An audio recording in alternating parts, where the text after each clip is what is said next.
So I'm going to show you how to do tidy trebles, which breaks the rules a little bit. Instead of doing 3 chains at the start of the row, just do 2. And instead of that counting as the first stitch worked, don't count it as a stitch, and that means you'll work the very first stitch as a treble. And that sort of fills in that gap.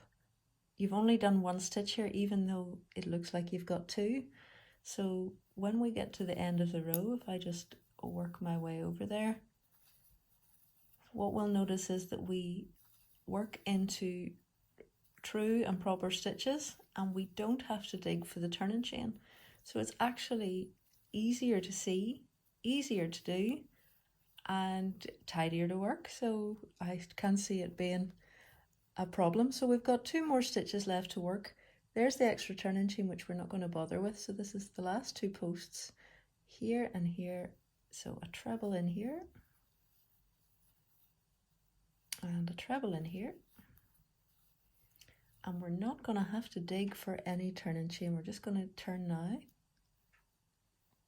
Chain 2. And again, work the very first stitch. And that will make your work a lot neater. And hopefully you'll find it much more enjoyable because you're not digging for a chain. You will get a little in and out kind of look, but that can be quite nice. I wouldn't let that bother me at all.